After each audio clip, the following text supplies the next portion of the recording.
Tahun 2020 merupakan tahun yang mengkhawatirkan seluruh negara, tanpa terkecuali negara kita, Indonesia. Mewabahnya virus corona atau COVID-19 bermula dari kota Wuhan, Provinsi Hubei, China, kemudian menyebar ke seluruh penjuru dunia. Virus corona telah menjadi salah satu wabah masif yang mencatatkan sejarah baru di dunia. Luasnya dampak virus ini menjadikan status virus COVID-19 sebagai sebuah pandemi.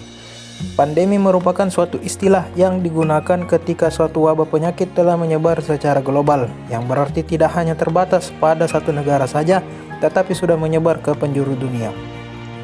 Mewabahnya virus corona atau COVID-19 ke berbagai negara, termasuk Indonesia, membuat pemerintah Indonesia mengambil langkah sigap untuk mengatasi pandemi ini.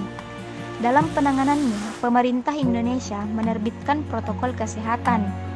Dalam hal ini, pemerintah menetapkan darurat kesehatan masyarakat yang coba diatasi dengan membatasi akses keluar masuk negeri, serta penerapan PSBB atau pembatasan sosial berskala besar. Kebijakan ini yang diterbitkan oleh pemerintah didasari oleh Undang-Undang Nomor 6 Tahun 2018 tentang Kekarantinaan Kesehatan. Selanjutnya, dalam tulisan ini disebut Undang-Undang Kekarantinaan Kesehatan, di mana dalam undang-undang tersebut telah memuat banyak hal terkait dengan kekarantinaan kesehatan. Pihak yang berwenang menetapkan kedaruratan kesehatan masyarakat dan lain sebagainya. Pandemi ini memberikan dampak terhadap semua aspek kehidupan masyarakat, terutama pada bidang ekonomi dan sosial. Penerapan pembatasan sosial atau social distancing menyebabkan kurangnya pendapatan rumah tangga dan panic buying. Di sisi lain, mengakibatkan kita harus membatasi segala aktivitas dan rutinitas di luar rumah. Selama penerapan social distancing ini, kita pasti merasa jenuh atau bahkan depresi bila berada di rumah selama 24 jam penuh. Berdasarkan hasil literatur review kami, cara paling efektif yang dapat kita lakukan untuk mengatasi rasa jenuh dan mencegah depresi di masa pandemi seperti ini adalah dengan menemukan aktivitas flow. Flow merupakan keadaan di mana kita, dalam tanda kutip, terbawa saat melakukan suatu aktivitas tertentu, sehingga kita dapat menghiraukan hal lain. Untuk beberapa orang, ada yang mencapai keadaan flow saat melakukan kegiatan yang disenanginya, seperti melukis, membaca, atau menulis. Kami telah merangkum beberapa contoh aktivitas yang mungkin bisa membantu kamu mengatasi rasa jenuh, antara lain bermain game online. King dan Del Fabro dalam jurnal yang ditulis oleh Sumo Mulyo pada tahun 2019 menyatakan bahwa game online merupakan sarana terpilih yang digunakan untuk mengatasi rasa jenuh, sebab menawarkan beraneka ragam petualangan maupun ihwal baru yang memiliki kapabilitas untuk meningkatkan sensasi dari penggunanya. Hal ini disebabkan karena seseorang dapat merasakan nyaman saat di rumah dan mengatasi kebosanan, karena mereka dapat merasakan aktif dan berpikir kreatif serta inovatif saat bermain.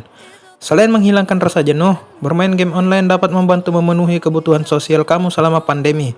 Namun, kamu perlu membatasi permainan kamu dengan tegas agar tidak menimbulkan masalah lain seperti game addiction ataupun insomnia. Arsyad dalam jurnal yang ditulis oleh Hidayat dan kawan-kawan pada tahun 2019 mengemukakan bahwa film merupakan suatu sarana komunikasi yang mengaktualisasi suatu kejadian untuk dinikmati pada saat tertentu. Oleh halnya, seakan-akan sedang mengalami apa yang dibawakan oleh film secara nyata. Untuk menghilangkan kejenuhan yang ada selama di rumah, dengan menonton film yang positif bisa membuat kamu menjadi lebih kreatif. Selain itu, mampu menambah wawasan kamu dan bisa menjadikan film sebagai sebuah pembelajaran. Walau menonton film mengasyikkan, kamu harus bisa mengatur waktu agar tidak menimbulkan dampak negatif terhadap kesehatan dan tetap dapat meluangkan waktu untuk kegiatan positif lainnya. Membaca buku. Tarigan dalam bukunya yang berjudul Membaca sebagai suatu keterampilan berbahasa yang dirilis tahun 1985 menjelaskan bahwa membaca adalah suatu proses yang digunakan oleh pembaca untuk berkomunikasi serta memahami arti makna yang terkandung dalam bahan tulisan. Untuk dapat menghilangkan kejenuhan selama berada di rumah, kamu bisa membaca buku. Membaca buku adalah salah satu hobi atau kebiasaan yang sering juga dilakukan oleh banyak orang ketika sedang jenuh. Temukan buku atau bahan bacaan yang menarik menurut kalian. Membaca buku yang menarik dapat membantu kalian menghabiskan waktu di rumah. Bercocok tanam. Dalam Kamus Istilah Psikologi yang diterbitkan pada tahun 1981 dan ditulis oleh Fuad menjabarkan mengenai pengertian minat. Adanya intensitas perhatian yang tinggi seseorang terhadap suatu hal, peristiwa, orang atau benda. Minat atau yang kita kenal dengan hobi memiliki banyak bentuk, salah satunya ialah bercocok tanam. Bercocok tanam mampu memberikan rasa tenang dan tentram serta membuat rumah menjadi lebih indah. Bercocok tanaman yang dapat dikonsumsi seperti sayuran dapat membantu kita dalam masa pandemi ini. Kita dapat mengurangi waktu keluar rumah dan lebih menghemat pengeluaran di masa sulit seperti ini. Nah, mungkin itu beberapa informasi mengenai virus COVID-19 dan beberapa cara mengatasi rasa jenuh hingga mencegah depresi di tengah pandemi virus COVID-19 ini. Semoga di video kali ini dapat menambah wawasan kita. Stay home, stay safe, semoga pandemi ini cepat berlalu. Jangan lupa like, comment, dan share ya guys. I sound really fine. 아무렇지 않은 척 아무도 모르